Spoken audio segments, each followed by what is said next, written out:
नमस्कार दोस्तों। Dreams study 99 आपके लिए लाया है हिंदी भाषा एवं हिंदी व्याकरण। तो दोस्तों, थोड़ा हम पहले हिंदी भाषा के बारे में जान लेते हैं, उसके बाद हम हिंदी व्याकरण पढ़ेंगे। दोस्तों, हिंदी जो भाषा है सभी भाषाओं की जननी के रूप में संस्कृत भाषा को स्वीकार किया गया है और इसी संस्कृत की देन है हमारी हिंदी भाषा का जन्म। दोस्तों, विश्व की लगभग 3000 भाषाओं में से हिंदी एक भाषा है जिसको विश्व स्तर पर माना जाता है। आकृति की यदि हम बात करें तो आकृति की या रूप की दृष्टि से हिंदी भाषा को विशिष्ट, विश्लिष्ट एवं वियोगात्मक भाषा कहा जाता है। आकृति और रूप के आधार पर यदि देखा जाए तो हिंदी भाषा को वियोगात्मक या विशिष्ट भाषा कहा जाता है। यह भारतीय बहुरूपीय परिवार की भाषा है। कैसे भाषा है? भारतीय बहुरूपीय परिवार की भाषा है और इसको भारतीय आर्य भाषा भी कहा जाता है। क्या? इसको भारतीय आर्य भाषा भी कहा जाता है। प्राचीन समय में ही हिंदी भाषा का बोलबाला नहीं था, क्योंकि उस समय संस्कृत का प्रचलन बहुत ज़्यादा था। लेकिन धीरे धीरे हिंदी भाषा का जब विकास हुआ तो भारतीय आर्य भाषा को 3 कालों में विभक्त किया गया। नंबर 1 जो काल आता है हमारा प्राचीन भारतीय आर्य भाषा। कौन सा काल आता है? प्राचीन भारतीय आर्य भाषा, जिसमें वैदिक संस्कृति और लौकिक संस्कृति का जन्म होता है। क्या होता है? वैदिक संस्कृति और लौकिक संस्कृति का जन्म होता है। वैदिक संस्कृति में वेद, पुराण, उपनिषद,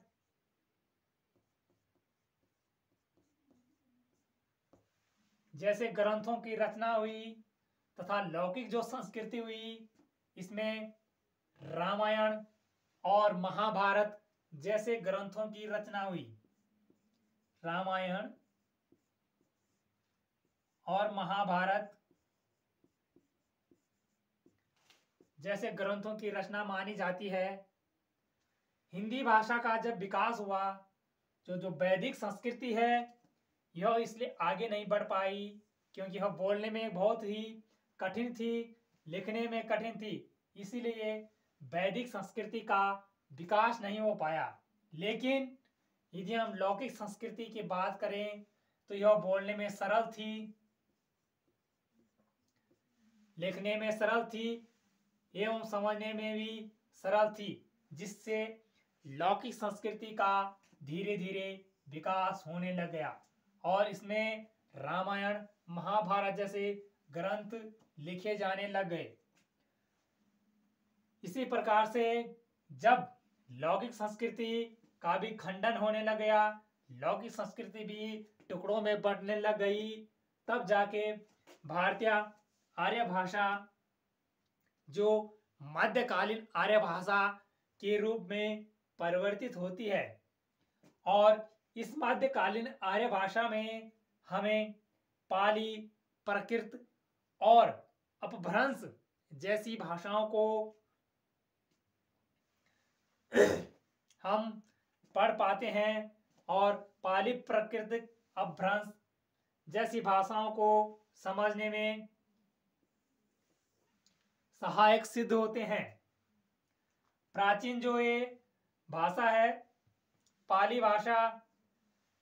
भाषा का जब धीरे धीरे विकास हुआ और इसको मध्यकालीन भाषा के रूप में रखा गया, जब इस भाषा का विकास होता गया तो यह भाषा बहुत ही आकर्षक रही, लोगों को बहुत भाई। लेकिन इसके बाद क्या हुआ? जैसे जैसे क्षेत्र का विस्तार हुआ, इस बोली का विस्तार हुआ, इस भाषा का विस्तार हुआ, वैसे वैसे इस भाषा में भी विभिन्न प्रकार के शब्दों का अर्थ अलग होने लग गया। और जब विभिन्न प्रकार के शब्दों का अर्थ अलग होने लग गया, उन शब्दों को समझने में, बोलने में लोग अलग सी भावनाएं व्यक्त करने लग गए, अलग से शब्दों को उजागर करने लग गए, तब जाके इस भाषा का भी धीरे धीरे खंडन होने लग गया। और जैसे ही यह भाषा खंडन होती जाती है, उसी प्रकार से इस भाषा के खंडन होते होते यह प्राकृत भाषा में बदल जाती है।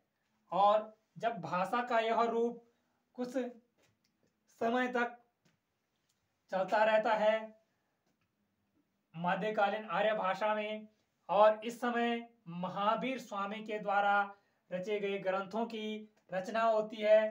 पाली भाषा का जब विकास होता है तो वहां पर बौद्ध धर्म से संबंधित जो ग्रंथ हैं उनकी रचना होती है। इसी प्रकार से अपभ्रंश का भी जन्म होता है। जब प्राकृत भाषा का भी रूप बिगड़ने लगता है तो यहाँ पर अपभ्रंश का जन्म होता है। और अपभ्रंश के बाद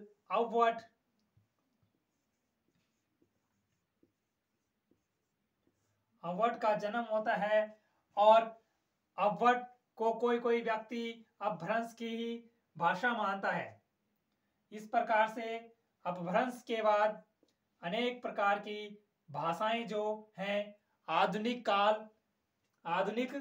भारतीय आर्य भाषा के रूप में शामिल हो जाती हैं, जिसमें बंगला, उड़िया, असमिया, मराठी, गुजराती, सिंधी आदि भाषाओं का विकास हो जाता है। मेन जो मुद्दा है, हिंदी भाषा का जो आरंभ माना जाता है वह अपभ्रंश से ही माना जाता है। हिंदी भाषा का आरंभ कहाँ से माना जाता है? अपभ्रंश से ही माना जाता है। और इस प्रकार से हिंदी भाषा का विकास होता गया।